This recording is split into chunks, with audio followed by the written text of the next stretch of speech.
మీరే మా తండ్రి ఈ యొక్క అగ్ని కంచె వేయండి, ఈ ప్రదేశం అంతా ఈ కాపుదల భద్రతపరచండి, ప్రతి ఒక్క ఆత్మ రూపంగా నడిపించండి, ప్రతి ఒక్కరి మీద అభిషేకం ఉంచమని, ఆత్మానుసారంగా నడిపించమని, మేము ఆత్మానుసారంగా నడవాలి ప్రభువా.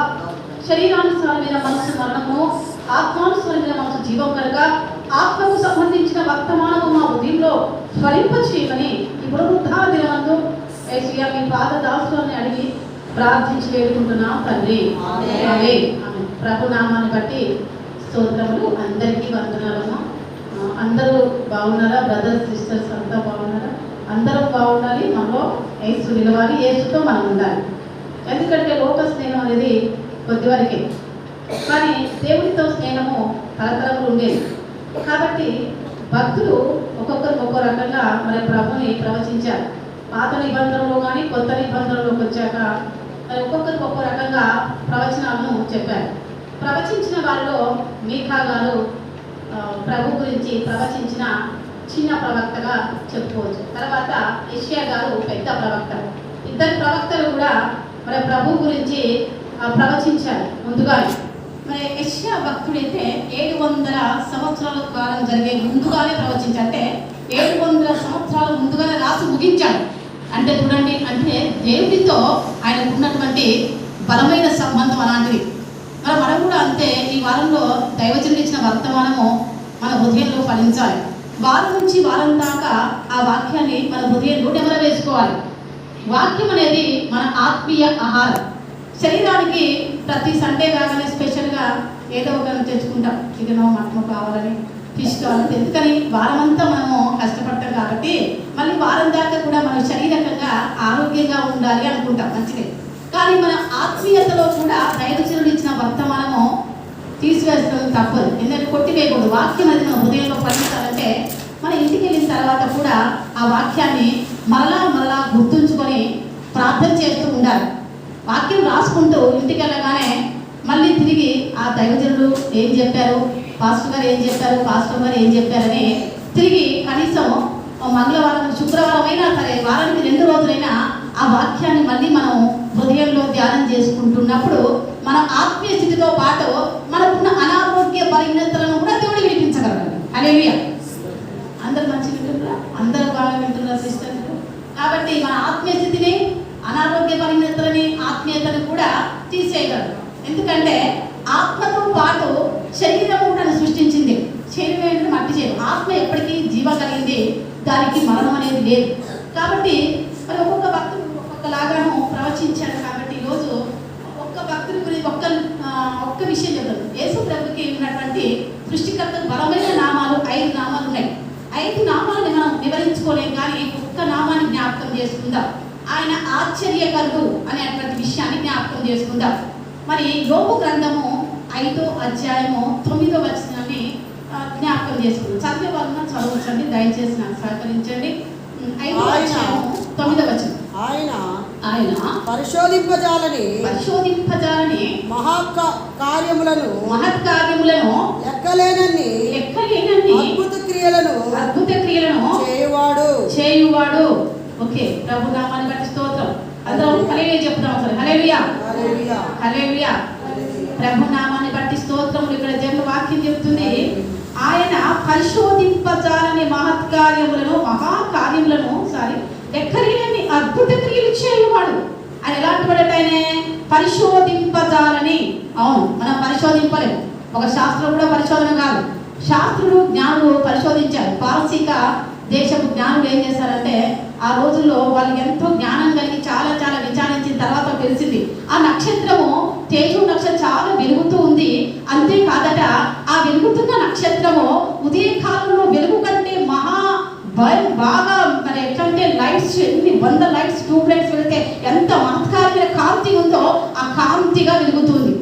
చీకట్లో మధ్య సాయంత్రం రాత్రి పూట ఏం వెలుగుతుందట? ఉదయకాలం కంటే మహా వెలుగు వచ్చింది. కానీ మరి అది జ్ఞానం కూడా కాకుండా ముందు తెలుసుకుని గొర్రెల కాపరులని. ఎవరు ఎవరు తెలుసుకున్నారు? గొర్రెల కాపరి అని ఆశ్చర్యకరుడు, నిజంగా ఎవరో జన్మించారు, లోక రక్షకుడు ఎవరో జన్మించారు అనే విషయాన్ని శాస్త్రుడు తెలుసుకున్నారు. ఇక్కడ మామూలుగా ఉన్న వ్యక్తులైనటువంటి మరి గొర్రెల కాపరులు కూడా పాపం వాళ్ళకి జ్ఞానం తక్కువ ఉంటుంది. గొర్రెల కాపర్లు ఏంటంటే గొర్రెలు కాసుకుంటూ వస్తూ పోతూ ఉంటారు. అంతకు మంచి నేను స్కూల్ చెప్పే రోజుల్లో నాకు బాగా గుర్తు. నేను 3 కిలోమీటర్లు నడుచుకోవాల్సి ఉండేది. చేలలో నుంచి వెళ్తూ ఉంటే ఒకరోజు విపరీతం కొత్త స్కూల్లో జాయిన్ అయింది. అప్పుడే వస్తూ ఉన్నప్పుడు వాతావరణం అంతా కూడా బాగా మబ్బు పడితే, నాకు తెలియదు మబ్బు పడితే సంక్రాంతిలో చదువుకు వస్తుంటే నాకు ఒక అతను ఆపన్నాడు, అమ్మగారు టీచర్ అమ్మ మీరు అక్కడ ఆగండి, వర్షం విపరీతంగా వచ్చేటట్టుంది, గాలి దుమ్ముంది అని. నేను అన్నాను, ఎలా తెలుసు అంటే, మేము ఆకాశాన్ని చూసి తెలుస్తామండి అన్నాను. ఏమన్నారు? ఆకాశాన్ని చూడగానే వారికి అర్థమైపోతాడు. ఆకాశం చూస్తే వాతావరణం ఎట్లా ఏ విధంగా ఉంటుంది. అలాంటి జ్ఞానం అనేది చదువు లేనటువంటి, అందుకే దేవుడు బైబిల్లో నుంచి చాలా మందిని జ్ఞానం లేని వారినే పిలిచింది. జ్ఞానం లేని వారు మరి జబదయి కుమారులైనటువంటి యోహాను యాకోబుని పిలిచారు. వాళ్ళిద్దరూ చదువు లేనప్పటికీ కూడా వాళ్ళు ఏం చేశారంటే చేపలు పట్టే జాలరు. ఆనాడు ఎక్కువ చదువుకోకుండా కూడా సంపన్న కుటుంబంలో వారు ఉన్నారు. బైబిల్ పరిశుద్ధ గ్రంథంలో చదువుకోకుండా సంపన్నటువంటి వారిలో మరి జబదయి కుమారుని యాకోబు యోహాను కూడా రండి చేపలు పట్టే జాలరుగా మీరు చేసేవాళ్ళు, మీరు మనుషులు పట్టే జాలరుగా చేస్తా అనగానే వారు వెంటనే ఏం చేశారండి, వారి యొక్క ఆ వ్యాపారాన్ని అక్కడే విడిచిపెట్టారు. చూడండి ఎంత ధన్యత. ఈరోజు పిల్లల్ని పరిచయకి ఇవ్వమంటే చాలా మంది వెనకబడతా ఉంటారు. కానీ మరి ఇక్కడ భక్తులు పరిశోధింపజాలని విషయాలను కూడా మరి తెలుసుకున్నట్టు ఇక్కడ చెప్తున్నారు. అందుకే భక్తులైనటువంటి మరి యోబు గారు అంటారు, యోబుకి ఎన్ని కష్టాలు వచ్చినాయి. యోబు తన జీవితంలో శరీరకంగా ఉన్న బాధలు, కొంతమందికి శరీరకంలో చాలా బాధలు వస్తున్నాయి, బాగా ముందు శరీరం ఎప్పటికీ ముందు. కారణం ఏంటంటే నువ్వు ఆత్మానుసారంగా బిడ్డగా మారాలని దేవుడి శరీరానికి కొన్ని రకాల బలహీనతలు తీసుకొస్తాను. అంటే ఆత్మను బలపడడానికే, నేనేం భయపెట్టి నేనేమి ప్రాణహాని చేయడానికి. ఎందుకంటే మనకు ముందుగానే చెప్పాడు దేవుడు, మానవుడి ఆయుష్కాలము 70 సంవత్సరములు, అధిక బలం ఉన్నచో 80 సంవత్సరాలు, ఇంకా బలం ఉన్నచో 120 సంవత్సరాలని నోవాహు కాలంలోనే దేవుడు బయలుపరిచాడు. అంతకంటే ముందేం కాదు. నేను ఒక ప్రాంతానికి వెళ్ళాను, తెలంగాణ ప్రాంతం భద్రాచలం దగ్గర ప్రాంతానికి వెళ్ళా. భద్రాచలం వెళ్ళినప్పుడు ఒక ఇంటికి ప్రార్థనకి వెళ్ళాను. ప్రార్థనకి వెళ్తే వారి కుటుంబం దాదాపు 3 తరాలు చూపించారు నాకు. సరే 3 తరాలు బాగుంది అనుకున్నా. అమ్మగారు మీకు ఒక మాట చెప్పాలి, ఇంకొక తరం ఉందన్నారు. ఫస్ట్ ఎవరు వాళ్ళ మా నా అమ్మమ్మ వాళ్ళు ఇంకా అమ్ముందని చెప్పారు. అంటే ఎవరో చూస్తే దాదాపు 109 సంవత్సరాలంట ఒక రూమ్ ఉంది. ఆ రూమ్లో ఇచ్చిన పని ఎప్పుడు కూడా ప్రార్థన చేసుకుంటారు. నిజంగా ఎంత ధన్యత. ఉన్నారా అలాంటి వారంటే? ఉన్నారు. కానీ ఎందుకు మనము మన ఆయుష్కాలం ఎందుకు తగ్గించుకోవాలంటే కొన్ని రకాల బలహీనతలు వస్తున్నాయి. కారణం ఏంటంటే మనకు బలహీనత రాగానే ఎక్కడికి వెళ్ళాలి? మన ముందు ప్రార్థనా గదే మనకు ఒక హాస్పిటల్గా మారాలి. హల్లెలూయా చెప్తాం అంటాం. హల్లెలూయా. ఎందుకంటే నేను అనుభవించున్నాను కాబట్టి నాకు ఏదైనా ప్రవచించిన పరిస్థితులు వస్తే నాకు వెంటనే అర్థమవుతుంది. ఏమనుకుంటానంటే నా లోపం ఉందేందో నేను సరి చేసుకోవాల్సిన పరిస్థితి ఉంది. కాబట్టి ప్రభువా, హిజ్కియా మరణకరమైన రోగం వచ్చినా కూడా గోడ తట్టుకలేస్తారు. మనం కూడా క్రైస్తవులుగా మన జీవితాల్లో కొన్ని తెలుసుకొని సరి చేసుకుంటూ ఉండాలి. నేను అనుకుంటాను, అవునా ప్రభా, నీ కానుకలు తప్పుందా, ఏమైనా తప్పు చేశాను అన్ని ఇవ్వాలి, కరెక్ట్గా ఉండాలి. మనం ఎక్కడో లోపం ఉంది, నా కానుక సరిగా నేను ముట్టలేదా, లేకపోతే నాకు ప్రార్థన సరిగా లేదా, లేకపోతే నేను ఏమైనా తప్పు చేశానా, మాటలో తప్పుందా, క్రియలో తప్పుందా, ఉంటే సరి చేసుకుంటూ ఉండాలి. సరి చేసుకుంటే ఇప్పుడు మీ పిల్లలు తప్పు చేస్తే ఏం చేస్తారు? తల్లిదండ్రులు గద్దిస్తారు. అదేవిధంగా తండ్రి కూడా అంతేనండి. మన తండ్రి పరలోకం అంటున్నా మన తండ్రి కూడా మన పట్ల అలాంటి వాడిగా ఉన్నాడు. కాబట్టి దేవుడు ఇక్కడ అంటున్నాడు, ఇక్కడ భక్తులు అంటున్నాడు, యోబు తన జీవిత అనుభవంలో చెప్తున్నాడు. యోబు అనేక రకాల పోరాటాలు, నిందలు, అవమానాలు, స్నేహితుల వల్ల సమస్యలు వచ్చాయి. ఇక నీ ప్రాణం పోతుంది, ఇక నువ్వు ఎందుకు మన మరణం కామని భార్య కూడా చాలా ఇబ్బంది పెట్టింది. ఇబ్బంది పెట్టినప్పుడు అతను ఏం చేశాడంటే, నా తండ్రి మనకు ఒక మనోధైర్యం ఏంటంటే ఆత్మలో ధైర్యం పడ్డాడు. ఎప్పుడైతే ఆత్మలో దేవుడిని గుర్తించాడో శరీరానికి వచ్చినటువంటి ఏ బలహీనతగా ఉండదు. ఉన్నప్పటికీ దేవుడు తీసివేస్తాడని ఒక బలంగా నమ్మాడు. కాబట్టి దేవుడు ఏమన్నాడంటే, మరి ఆశ్చర్యకరమైనటువంటి దేవుడి గురించి యోబుగా చెప్పాడు. నేను ఆశ్చర్య కార్యాలు జరిగించే దేవుడిని చూశాను, నాకు తెలుసు, నా జీవితంలో నేను అనుభవిస్తున్నా, దేవుడు రెండంతలుగా ఇస్తాడు నాకనే ఒక బలమైన కార్యం మన పట్ల జరుగుతుందని నమ్మాలి, విశ్వసించాలి. అర్థమైందా? పరిస్థితులు వచ్చినంత మాత్రాలు ఎప్పటికీ ఒకేలా ఉండో ఒక రోజులో కొన్ని పరిస్థితులు చాలా భయంకరంగా ఉండొచ్చు. అందుకే మన యోబు గారు చెప్పాడు. తర్వాత మీకా గారుగా ప్రవచించాడు. మీకా గారు ఏమని ప్రవచించాడో మరి మీకా గ్రంథము 5:2 చూద్దాం. 5:2 మీకా గారు ఏం చెప్పారో దయచేసి చదువుతాం. మీకా గ్రంథము 5:2 700 మీకా బెత్లెహేము బెత్లెహేమా, ఎఫ్రాతా, ఎఫ్రాతా, యూదావారి కుటుంబములలో యూదావారి కుటుంబములలో స్వల్ప గ్రామమైనను నువ్వు స్వల్ప గ్రామమైనను నా కొరకు ఇశ్రాయేలును ఏలబోవువాడు నీలో నుండి వచ్చును. పురాతన కాలము మొదలుకొని శాశ్వత కాలము ఆయన ప్రత్యక్షమగుచుండెను.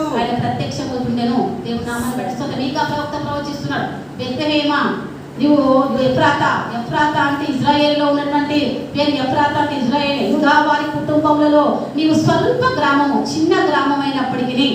చూడండి, ఈరోజు పెద్ద పెద్ద దైవజనులు తయారైన ఎక్కడి నుంచి అంటే చిన్న గ్రామాల నుంచి వచ్చిన వాళ్ళంతా వేదన హృదయాలు నలిగిపోయి దైవజనులు కానీ ఒకప్పుడు కడు బీద స్థితిలో నుంచి వచ్చిన వారే.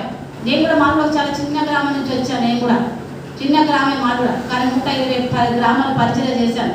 18 సంవత్సరాల నుంచి నేను 10 సంవత్సరాలు స్కూల్ టీచర్ చేశాను. 10 సంవత్సరాల తర్వాత నుంచి దేవుడికి అప్పగించబడ్డ తర్వాత దేవుడు నన్ను ఏర్పాటు చేసుకున్నట్టు నాకు మొట్టమొదటి దర్శనం ఇచ్చిన తర్వాత నుంచి ఎన్నో పోరాటాలు వస్తాయి. ఎందుకు పోరాటాలు వస్తాయంటే మనం దేవుడికి దగ్గర కావడానికే. హల్లెలూయా చెప్తాం. దేవుడికి దగ్గర కావడానికే పోరాటాలు వస్తే భయపడాల్సిన పని లేదు. క్రైస్తవుడు అంటే సైనికుల్లాగా ఉండాలి. సైనికులు అంటే ఒక్కసారి సైనికులు ఉండాలి. ముందుకొని అవి ఇస్తారు, ట్రైనింగ్స్ ఇస్తారు. పోలీస్ డిపార్ట్మెంట్ ఎంబటే పోలీస్ డిపార్ట్మెంట్లో జాయిన్ కాదు. ఏ డిపార్ట్మెంట్ ట్రైనింగ్స్ ఉంటాయి. టీచర్ కావాలన్నా ట్రైనింగ్ కొన్ని రకాలుగా చదవాలి, పాస్ కావాలి. మన జీవితం కూడా అంతే. కొన్ని పాస్ ఫెయిల్ అవుతూ ఉంటాం. ఫెయిల్ అవుతున్నంత మాత్రం చింతపడక్కర్లేదు. ఫెయిల్ అవుతున్నావంటే నువ్వు ఇంకా పాస్ అవ్వడానికి సిద్ధంగా ఉన్నావని, నువ్వేదో పోరాటంలో ఉన్నావని, పోరాటం మీద జయ జీవితాన్ని ఇవ్వడానికి తండ్రి మనతో ఉన్నాడనే మనోధైర్యం కలిగి ఉండాలి. అందుకే మీకా గారు చెప్తున్నాడు. మీకా చిన్న ప్రవక్తగా మీకా మాట్లాడుతూ ఏం చెప్తాడు? బెత్లెహేము ఎఫ్రాతా, యూదా వారి కుటుంబములలో నీవు స్వల్ప గ్రామమైనను నా కొరకు ఇజ్రాయేలును ఏలబోవువాడు నీలో నుండే వచ్చును. పురాతన కాలం మొదలుకొని శాశ్వత కాలము ఆయన ప్రత్యక్షమవును. శాశ్వతగా ఎల్లకాలం ఉంటాడని యూదా గోత్రం నుంచి రాబోతున్నాడు. మరి యేసు ప్రభు నిజంగా జన్మం చూసినప్పుడు మరి మరియ గర్భమందు జన్మించిన ప్రభు జన్మ కంటే ముందుగా 4 స్త్రీలను చూపించాడు. అక్కడ రెహబ స్త్రీని చూపించాడు. ఆమె చాలా పాపం. తర్వాత నుంచి మరొక ఇలా 3 స్త్రీల తర్వాత 4 ఆమె మరి మరియమ్మని చూపిస్తున్నాడు మనకి. అంటే పాపంలో నుండే పాపము పరిపక్వత నుంచి మరి మరణాన్ని కంటుందంటుంది. కానీ ఆ పాపం అనేది మరణం నుంచి పరిశుద్ధతను తీసుకొచ్చింది. పాపం అనేది వాళ్ళ నుంచి లేకుండా పరిశుద్ధపరచబడి మరియమ్మ కాడికి వచ్చిన తర్వాత మరి బోయాజు మరి చూసే కదా, బోయాజు కుటుంబంలో నుంచి రూతు కుటుంబంలో నుంచి మరి యాకోబు నుంచి యోసేపు నుంచి ఇలా వంశపారపర్యంగా దేవుడు మరి మన సృష్టికర్త అయినటువంటి దేవుడు జన్మించడం జరిగిందండి. కాబట్టి మన సృష్టికర్త మరి మనం అప్పుడప్పుడు కూడా పరిశుద్ధ గ్రంథాన్ని చదివినా, లేకపోతే మనకు చాలా మంది దైవజనులు యూట్యూబ్ ఛానల్స్లో చాలా వార్తలు వస్తూ ఉంటాయి. వాళ్ళ గురించి కొద్దిసేపు అయినా మనం చూసినప్పుడు నిజంగా మన హృదయాన్ని పని పక్కకు పెట్టాలి. క్రైస్తవులు స్త్రీలుగా చాలా పనులు ఉంటాయి. స్త్రీలకు పురుషులు కానీ ఇంట్లో ఎక్కువ పనుల బాధ్యత ఉంటుంది. కానీ మనం కనీసం 1 గంట సమయాన్నైనా మనం దేవుడి మీద ధ్యాస పెడితే దేవుడు తప్పకుండా నిన్ను దర్శించి కళ్ళ ద్వారా దర్శనం ద్వారా దేవుడు తప్పకుండా మాట్లాడరు. అందుకే మీకా ప్రవక్త చెప్తున్నాడు. ప్రవక్తను కూడా ఆనాడు ఇజ్రాయేల్ తప్పిపోయినప్పుడు దేవుడు ప్రవక్తలను లేపాడు. ఇజ్రాయేల్ అంటే దేవుడికి చాలా ప్రేమ. ఎందుకంటే ఆయన జనాంగం కాబట్టి ఆయన కాపాడుకోవాలని పడిపోతా ఉంటే మళ్ళీ ప్రవక్తలను పంపడం. ప్రవక్తలను పంపేప్పుడు బాగవుతున్నారు, మళ్ళీ తిరిగి అలా సిగ్గిపోతున్నారు. అదే పని. ఇప్పుడు మనం కూడా అంతే. చాలా మంది నేను కూడా ఒకప్పుడు ఇలా కూర్చొని వాక్యం కదా అని దేవుడు వాక్యం చెప్పినప్పుడు బాగా విన్నప్పుడు అనిపిస్తుంది. మళ్ళీ ఇంటికి పోగానే పక్కన పెట్టి మళ్ళీ లోకల్లో ఉండటా ఉంటాం. మళ్ళీ అర్థం కాదు మనకి. కాకపోతే ఒక అంశం ఏంటంటే ఆత్మను పొందాం కాబట్టి ఆత్మను పొందిన నన్ను దేవుడు విడిచిపెట్టలేదు. హల్లెలూయా. కాబట్టి ఆత్మానుసారంగా నన్ను దేవుడు వెంబడించి వచ్చాడు. కాబట్టి మీకా భక్తుడు ప్రవచిస్తూ చెప్పాడు. మరి మీకా గారు ఏమంటున్నాడంటే, బెత్లెహేమా నువ్వేం చిన్న గ్రామమైనా నీలో నుండే గొప్ప జనాంగం లేపబోతుంది. గొప్ప జనాంగము దేవుడు లేపబోతున్నాడు. మనం కూడా అంతే. మన పరిసరాల్లో మన ప్రాంతంలో మన చిన్న చూపు చూస్తున్నారా? ఏం భయపడక్కలే. కొద్ది రోజులకే నువ్వు గనుడిగా మార్చబడును కాక గనురానేటువంటి స్థితికి వెళ్ళబోతున్నావు. కాబట్టి నువ్వు చిన్న చూపుగా ఉన్నా దేవుడు ఉన్నత స్థానంలో లేపగల దేవుడు మనకు ఉన్నాడు. అర్థమైందా? నిందలు అవమానాలు ఉన్నప్పటికీ కూడా దాని నుంచి దేవుడు ఉన్నత స్థానం మీద ఎప్పుడు. అదేవిధంగా యెషయా ప్రవక్త పెద్ద భక్తుడుగా ఉన్న యెషయా ప్రవక్త 7:14 జ్ఞాపకం చేసుకుందాం. యెషయా భక్తుడు ఏం చెప్పాడో ఆ మాట కూడా మనం జ్ఞాపకం చేసుకుందాం. యెషయా గ్రంథము కాబట్టి ప్రభువు తానే ఒక సూచన నీకు చూపును ఆలకించుడి. కన్యక గర్భవతి అయి కుమారుని కని అతనికి ఇమ్మానుయేలు అని పేరు పెట్టును. ప్రభు నామాన్ని బట్టి స్తోత్రం. యెషయా ప్రవక్తించాడు. యెషయా ఏం చెప్తున్నాడు? ఒక అద్భుతం జరగబోతుంది, ఒక మహత్కార్యం జరగబోతుంది, మీలో మరే లోకరక్షకుడు జన్మించబోతున్నాడు, ఒక కన్య మరియ గర్భంలో ఆయన జన్మించబోతున్నాడని యెషయా కూడా ప్రవక్త కూడా ప్రవచించాడు. నిజంగా ప్రవక్తలందరూ కూడా మరి ప్రవచించిన ప్రవక్తలు మీకా గారు, యెషయా గారు ఇద్దరు కూడా లోకరక్షకుడు జన్మించబోతున్నాడు. మరి కాదండి, ఆశ్చర్యమైన కార్యమే కదా. మన దేవుడు ఆశ్చర్యకరుడు. ఎంత అద్భుతం అండి. భూమి కలుగును గాక అన్నాడు, అంటే ఈ భూమి కలిగిపోయింది. ఆకాశం కలుగును గాక, సూర్య చంద్ర నక్షత్రములు కలుగునుగాక అనే వాక్కుతోనే అద్భుతాలు జరిగిపోయాయి. ఈరోజు కూడా దేవుడితో బలమైన సహవాసం చేసే దైవజనులు ఇది జరుగును గాక అనగా జరిగిపోతున్నాయి. దాంట్లో దేవుడి యొక్క శక్తి ఉండబట్టి జరుగుతుంది. ఎప్పుడైతే దేవుడి శక్తి బయటికి రిలీజ్ అవుతుందో దైవజనుల నుంచి, అప్పుడు మనం కరెక్ట్గా ఉండాలి, హృదయం బాగుండాలి. వాక్యం రిలీజ్ అవుతున్నప్పుడు హృదయం బాగా ఉంటే ఈ వాక్యం ఏంటి హృదయానికి పట్టుకుంటుంది అన్నమాట. హృదయానికి పట్టుకుని హృదయము ఫలిస్తూ ఫలిస్తూ ఫలిస్తూ రోజుకి మన వృక్షము మన విత్తనం ఎలా ఇస్తే ఫలిస్తూ వస్తుందో అలాగే మన హృదయంలో నుంచి వాక్యం ఫలిస్తూ ఉంటుంది. కానీ ఈ వాక్యాన్ని ఫలించకుండా అపవాది మనకి ఆలోచన ఇస్తూ ఉంటుంది. కూర్చున్నట్టే కూర్చుంటాం కానీ ఆలోచనలు ఎక్కడో ఉంటాయి. ఎలా ఏంటిదే పరిస్థితి అనే ఆలోచన, ఏదో ఒక ఐముఖ విచారం కలగజేస్తూ ఉంటుంది అపవాది. కాబట్టి మనం ప్రార్థనా మందిరాలు అడుగు పెడుతున్నప్పుడే, ప్రభువా నీ సన్నిధితో నన్ను నింపండి, ప్రభువా నీ సన్నిధి నాకు అవసరం తండ్రి. ఈ దినము నుంచి దైవవర్తమానము ఈ వారం నుంచి వచ్చే వారం వరకు కూడా నా హృదయంలో వాక్యం ఫలించాలయ్యా. మా హృదయంలో ఉండాలంటే సాతాను దొంగిలిస్తుందయ్యా. ఎందుకంటే ఈ భూమి అంతా చీకటితో నింపబడి ఉంది. భూమి ఎలా ఉంది? చీకటితో నింపబడి ఉంది. ఆనాడు గొర్రెల కాపరులు కూడా మరి చూస్తున్నప్పుడు ప్రకాశం అనే వెలుగు ఉంది. అంతకుముందు అంతా చీకటే ఉంది. ఏముంది అక్కడ? అంతా చీకటే ఉంది, వెలుగు లేదు. కానీ మరి ఎప్పుడైతే వెలుగుని చూశారో వారి హృదయంలో సంతోషంతో ఉప్పొంగింది. వారు సంతోషపడి గంతులు వేయగలిగారు. క్రైస్తవులమైన మనం కూడా, ఎందుకంటే మనం ఇప్పుడు సాతానుగా భూమి అంతా కూడా చీకటితో నింపబడి ఉంది.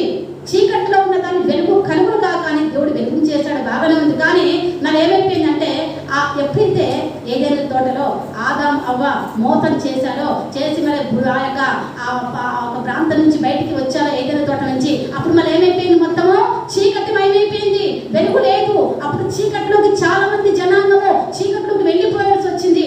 కాబట్టి మరి ఇప్పుడు మనం ఏం చేయాలంటే, చీకటిలోకి ఉన్నటువంటి మనము వెలుగు కొరకు ప్రయాసపడాలి, వెలుగు సంబంధులుగా మారాలి. చీకటి మనలో ఉండడానికి అధికారం లేదు. ఉన్న దాన్ని తొలగించుకోవడానికి మనం ప్రార్థనని బలమైన ఆయుధంగా వాడగలగాలి. ఎప్పుడైతే ప్రార్థన అనేది నువ్వు బలమైన ఆయుధంగా వాడతావో సాతాను గానికి తెలిసిపోతుంది. అబ్బాయి ఇక్కడ ఉంటే లాభం లేదు, ఇక్కడ దేవుడి సన్నిధి ఉంది కాబట్టి మేము ఉండలేమని వాటికి వెళ్ళిపోతాయి. ఎందుకంటే ఈమె నిజమైన దేవుని తెలుసుకున్నది. వీళ్ళు దేవుళ్ళో ముద్రించబడ్డారు. ప్రార్థన ఉన్నదంటే దేవుడి ముద్ర నీ మీద ఉన్నట్టే. హల్లెలూయా చెప్పండి, హల్లెలూయా చెప్పండి. ప్రార్థన ఉందంటే దేవుడి ముద్రించబడ్డ బిడ్డవు నువ్వు. నీ మీద ఏ సాతానికి అధికారం ఉండదు. ఆ దేవుడి బిడ్డ అనే ముద్ర ఉంటుంది. అందుకే యెషయా గారు అంటున్నాడు, మరి గొప్ప కార్యాలు చేసే, మహత్ కార్యాలు, అద్భుతాలు చేసే దేవుడు మనకు ఉన్నాడు అని మరి యెషయా గారు కూడా ప్రవచించారు. మరి లూకా గ్రంథంలో నుంచి 1:34 లూకా భక్తుడు కూడా, లూకా అనగానే వైద్యుడు, లూకా వైద్య వృత్తిలో ఉన్నవాడు. మరి యేసు ప్రభు మరణించిన తర్వాత కూడా ఆయన చనిపోయాడా లేదా అని హేరోదు పిలిపించినాడు. ఏమన్నట? లూకా అని పిలిపించాడు. ఎందుకు? వైద్య వృత్తి. ఆయన సర్టిఫికెట్ ఇచ్చిన తర్వాతనే ఈయన సమాధి దగ్గరికి తీసుకెళ్లారంట మరి ప్రభుని. అంటే చనిపోయిన డెడ్ బాడీని మరి పరీక్ష చేసిన వారు లూకా మరి యేసు ప్రభుకి దగ్గరగా సంబంధం కలిగి ఉండేవాడు. ఆయన చనిపోయేంత వరకు కూడా ఆయన కూడా ఉండేవాడు. కాబట్టి ఇక్కడ లూకా అనేటువంటి మరి భక్తులు, అంటే ప్రవక్త కాదు, మీకా యెషయా మాత్రమే ప్రవక్తలు. లూకా ఏం చేస్తుంటే ఒక సామాన్యమైన మనిషి పక్కనే ఉండేవాడు కాబట్టి, శిష్యుడుగా ఉన్నాడు కాబట్టి ఈయన కూడా ఏం చెప్తుందంటే, లూకా గ్రంథము 1:34 చెప్పుకొని ఒక కీర్తన. హలో చెప్పమ్మా. పురుషుని ఎరిగిన దానిని ఇది ఎలా దూతతో అనగా పరిశుద్ధాత్మ నీ మీదికి వచ్చెను, సర్వోన్నతుని శక్తి మిమ్మల్ని కమ్ముకొనును గనుక పుట్టబోవు శిశువు పరిశుద్ధుడై దేవుని కుమారుడు అనబడును. చాలు. కాబట్టి లూకా గారు ఏం చెప్తున్నారు? పరిశుద్ధాత్మ ద్వారా శక్తి లేనప్పుడు చూడండి, పరిశుద్ధాత్మ పొందుకోవడం పెద్ద కష్టం పనేం కాదు. పరిశుద్ధాత్మ నువ్వు ఇంట్లో కూడా కనిపెట్టి ప్రార్థన చేస్తే, నువ్వు మనసుని, హృదయాన్ని వాక్యం మీద, ప్రార్థన మీద మనసు పెడితే నీ ఇంట్లోనే ఆత్మతోడు ఆయన సర్వాంతయాన్ని దేవుడు అన్నాడు. సృష్టికర్త అంతటా ఉన్నాడు కదా, అంతటా ఉన్నా, అందరితో ఉన్నా అని చెప్పాడు కదా. మరి మన దగ్గరికి ఎందుకు రావట్లేదు? కొంచెం సిస్టర్స్ పరిశుద్ధాత్మతో వాడబడుతుంటే మేము కూడా పరిశుద్ధాత్మ పూర్ణులుగా ఉండాలని ఎందుకు ఆశించాలి అంటే, పరిశుద్ధాత్మకి దగ్గరగా ఉండాలి అంటే మనం ప్రార్థనకి ప్రాముఖ్యతనివ్వాలి. ప్రార్థనకి ఎప్పుడైతే ప్రాముఖ్యతనివ్వాలి, మన నిద్రలో ఒకరిలో కూడా ఒకే ప్రభువా నీ సన్నిధి ఏంటని తెలుసుకోవాలని, సంగతి ఏంటో తెలుసుకోవాలని మనం ఎప్పుడు కూడా పరిశుద్ధాత్మ మీద ఆధారపడి ఆత్మ నింపుతానని మనం పోతాడితే దేవుడు తప్పకుండా పరిశుద్ధాత్మ ఇస్తాడు. ఆయన ఎవరిని కూడా విడిచిపెట్టేవాడు కాదండి, ఆయన విడిచి ఎడబాసేవాడు కాదండి. కాబట్టి నువ్వు ఏ స్థితిలో ఉన్న ఆత్మానుసారమైనటువంటి వ్యక్తిని నువ్వు వెంబడించినట్లయితే దేవుడు తప్పకుండా పరిశుద్ధాత్మని ఇస్తాడు. మరి కన్య మరియ, ఆమెకి వివాహం కాలేదు, తర్వాత ఏ పురుషుని ఎరగనిది. అలాంటి మరి మరియ దగ్గరికి ఏమొచ్చిందట? పరిశుద్ధాత్మ యొక్క దేవుడు ఆమె దగ్గర కమ్ముకున్నాడు. ఎప్పుడైతే ఆత్మదేవుడు కమ్ముకున్నాడో ఆమె హృదయంలోనికి, ఆమెలో ఒక భయాందోళన, భయం వచ్చేసింది. ఎందుకని భయం వచ్చిందంటే, మరి వాళ్ళ కన్య మరియ మరి వివాహం కాకముందు గర్భం ధరించడం, తర్వాత ప్రధానం కాకముందే జరగడము, పైగా ఈమెకి ఆ భయం కలిగింది. ఎందుకంటే సమాజం నన్ను ఏమంటారో, బయటికి వెళ్తే నన్ను 10 మంది ఏమంటారో, ఒక చెడు స్త్రీగా నన్ను ముద్రిస్తారు కదా అనే ఒక భయాందోళన కలిగి చాలా బాధపడ్డప్పుడు దేవుని యొక్క దూత దిగి చెప్పింది, మరియా నువ్వు భయపడకుము అంటుంది. మరి మనం కూడా అంతే, పరిశుద్ధాత్మ పొందుకున్న తర్వాత లోకంతో, మన బంధువులతో, మన స్నేహితులతో దూరం కావాలి. కొన్ని పరిస్థితి ఎంత స్నేహం, ఎందుకనే పరిశుద్ధాత్మ ప్రేమతో సహవాసం చేయాలి. దేవుడు నమ్మిన ప్రేమతో సహవాసం చేయాలి. దేవుడు నమ్మిన ప్రేమతో సహవాసం చేస్తే కొంతకాలానికి వాళ్ళంటి లక్షణాలు మనకు కూడా వస్తుంటాయి కదండి. ఇప్పుడు దొంగతో ఏకీభవించుంటే దొంగలు అవుతాడు, అవునా కదా. దొంగ స్నేహం చేశాడు అనుకోండి, కొంతకాలానికి వీడు అదే నేర్చుకుంటాడు. అదేవిధంగా నాయకులతో స్నేహం చేస్తూ నాయకులు అవుతారు, ఒక్కొక్కరు కొద్దిగా ఉంటారు. అధికారులతో స్నేహం చేస్తూ అధికారులు ఉంటారు, వాళ్ళ పిల్లలు కూడా అధికారులు అవుతారు, ఇలా ఉంటారు. మరి మనం ఎవరితో స్నేహం చేయాలంటే దైవ పిల్లలతో స్నేహం చేస్తే మనం కూడా దైవికంగా మారిపోతాం. మన పరలోకపు తండ్రి యొక్క స్థానాన్ని మనం సంపాదించుకోగలుగుతాం. యావత్ ప్రపంచాన్ని సృష్టించిన తండ్రి కుమార్తెలుగా ఉంటాం. మనకి ఏం కొద్దు. దేవుడు అన్నాడు, అధికారులు నాయకులు నీకు లోబడదురు, అధికారులు నాయకులు నీకు లోబడదు అంటాడు. అంటే అధికారం చేసింది ఆయనే, నాయకులను చేసింది ఆయనే. అంత అధికార నాయకులు వాళ్ళే నీకు లోబడి నమస్కరిస్తారని దేవుడు వాక్యం చెప్తుంది. అంత ఘనమైనటువంటి ధన్యత దేవుడు మనకి ఇచ్చాడండి. కాబట్టి సహోదరి సహోదరులారా, మరి నా సమయం చాలా అయిపోయింది కాబట్టి కొంచెం సమయం నాకు ఇచ్చారు. మరి పాస్టర్ గారు మరి మమ్మల్ని ఎంతగానో ప్రేమిస్తారు. మరి బ్రదర్ కూడా మా ఇంటికి మధ్య వస్తున్నారు, చాలా ప్రేమగల కుటుంబం. మమ్మల్ని నిజంగా ఇంతగా రమ్మని పిలిచి ప్రేరేపించి మరి ఫస్ట్గా ఒంగోలు ప్రాంతానికి వచ్చాక మేము ఫస్ట్గా బ్రదరే మనకి చిన్న బోర్డు ద్వారా, చిన్న కార్యక్రమం ద్వారా, చిన్న గుడిక ద్వారా పరిచయం చేశారు. మరొకసారి మన యొక్క అవకాశం ఇచ్చిన కాబట్టి మీరందరూ కూడా దేవుడు ఆశ్చర్యకరుడు, ఆలోచనకర్తగా, బలమైన దేవుడుగా మనకు ఉన్నాడు. కాబట్టి ప్రతి నిత్యం, ప్రతి ఈ వారం నుంచి వచ్చే వారం కూడా మనకి ఇచ్చే ప్రతి వర్తమానాన్ని కూడా మీ హృదయంలో ఫలించులాగా ఉండాలని చిన్న ప్రార్థన చేసుకుందాం. అందరూ కూడా వాక్య నిమిత్తం ప్రార్థన చేసుకుని మరి మన మధ్యలో అమ్మగారికి, స్థానిక సంఘ పాస్టర్ గారికి, అమ్మగారికి అప్పగిద్దాం. ప్రార్థన చేసుకుందాం. అందరి తరలా వచ్చినట్టయితే చేతులు పైకెత్తుదాం. పరిశుద్ధాత్మ దేవ, అందరూ కూడా చేతులు పైకెత్తాలి. ఆత్మదేవుడా, ఈ రోజు మా హృదయాన్ని పట్టుకొని ప్రభువా అడుగుదాం. ఈ యొక్క సంవత్సరం చివరి రోజుల్లో ఉన్నామయ్యా తండ్రి, 3వ సంవత్సరం అడుగు పెడుతుండగా మా చరిత్రనే మార్చబడదు గాక.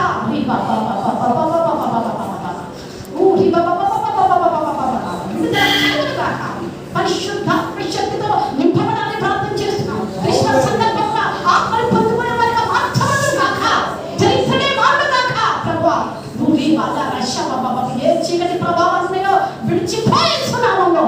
విడిచిపోయేస్తున్నామో బంధకాలు తెగిపోవాలి గాక. హృదయాన్ని పీడిస్తున్న ఆత్మ ఎదగలేకపోతున్న బాధతో ఉన్నటువంటి సహోదరుడు పరిశుద్ధాత్మ నేను కమగడు గాక, విడిచిపోయేస్తున్నామో ఆలోచన నుంచి, తలంపుల నుంచి విడిచిపోవుడు గాక. విడుదల, స్వస్థత కలుగును గాక, ఇప్పుడే కలుగును గాక. యేసు నామములో ప్రార్థన చేస్తుండగా నాయన మీ సన్నిధి ప్రతి ఒక్కరి మీద ఉంచాలి. ప్రతి ఒక్కరిని దైనికంగా మీరు దర్శించమని, కళ్ళ ద్వారా దర్శనంలో రాత్రిని దర్శించి మాట్లాడమని. అయ్యా సాయంకాలం జరగబోతున్న సెమీ క్రిస్మస్ ని బలంగా జరిగించండి. రాబోతున్న దైవజనులని బలంగా వాడుకోండి తండ్రి. ఈ వర్తమానానికి అవకాశం ఇచ్చినటువంటి నాయన ఆ పాస్టర్ గారిని బట్టి, అమ్మగారిని బట్టి వందనాలు అయ్యా. నిరమ్మగారిని, ఇలియా పాస్టర్ గారిని అయ్యా, వారి కుటుంబంలో కుమార్తెని గర్భఫలంలో అల్లుడిని బట్టి అయ్యా కుమారులందరినీ దీవించి ఆస్వాదించండి నాయన. సంఘంలో ప్రతి విడిని ఆస్వాదించండి అయ్యా. ఈ అవకాశం ఇచ్చినందుకు వారికి ప్రతి కుటుంబానికి మీరు తోడుగా ఉండండి అయ్యా. నన్ను, నా కుటుంబాన్ని బట్టి, నా సాగు బట్టి, మా పాపను బట్టి మాకు తోడుగా ఉండి సహాయం దయచేయమని, అన్ని విషయాలు మీరు తోడుగా ఉండమని తండ్రి, కుమార, పరిశుద్ధాత్మ నామంలో అడిగి ప్రార్థించి వేడుకుంటున్నాం తండ్రి. ఆమేన్, ఆమేన్, ఆమేన్. అందరికీ వందనాలు sir. Praise the Lord. God bless.